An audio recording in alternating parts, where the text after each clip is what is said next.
जिस खुदा को तुम बगैर मालूम किए पूछते हो, मैं तुमको उसी की खबर देता हूँ। हमारे लिए आज की तलावत रसूलों के अमाल उसका 17वां बाब 15 से 22 फिर 18वें बाब की 1 आयत तक। उस वक्त वो जो पौलुस को राह दिखाते थे उसे एथनी तक ले गए और सैलास और तीमुथियुस के लिए ये हुक्म लेकर रवाना हुए कि जितनी जल्दी हो सके मेरे पास आओ। तब पौलुस ने अरियोस्पागस के दरमियान खड़े होकर कहा, ए एथनी मर्दो, मैं देखता हूँ कि तुम हर बात में नहायत मुतबद हो, क्योंकि मैंने सैर करते और तुम्हारे मबूतों पर नज़र करते हुए एक कुर्बानगाह पाई जिस पर यह लिखा था कि खुदाए मजहूल के लिए।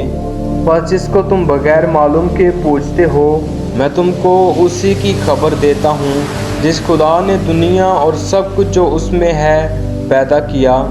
वो इसलिए कि आसमान और ज़मीन का मालिक है, हाथ के बनाए हुए मबूतों में नहीं रहता, न आदमियों के हाथ से खिदमत लेता, गोया वो किसी चीज़ का मोहताज है, क्योंकि वो तो खुद सबको ज़िंदगी और सांस और सब कुछ बख्शता है। और बनीनो इंसान की हर एक कौम को एक ही असल से पैदा किया कि तमाम रोए ज़मीन पर बसें, और उनकी मियादें और सकूनत की हदूद मुअय्यन की, ताकि खुदा को ढूंढे, शायद कि टटोल कर उसे पाएँ, अगरचे वो हम में से किसी से दूर नहीं, क्योंकि उसी में हम हयात और हरकत और हस्ती रखते।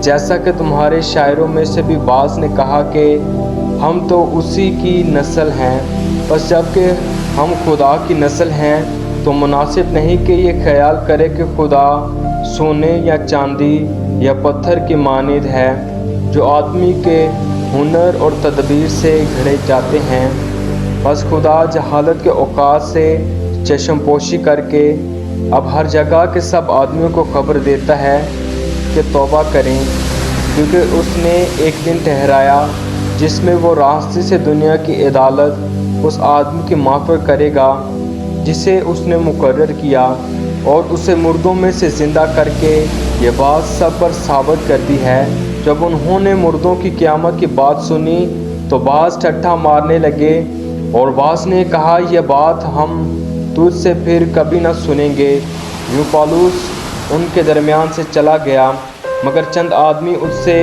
मिलकर ईमान ले आए। उनमें से दियोनीसियस अरियोस्पागस का एक सलाहकार और मरीस नामी एक औरत और बाज़ और भी उनके साथ थे। बादशाह वो एथनी से रवाना होकर करंतस में आया। पाक कलाम के पढ़े और सुने जाने पर खुदावंद की बरकत हो। खुदा का शुक्र हो। आमीन।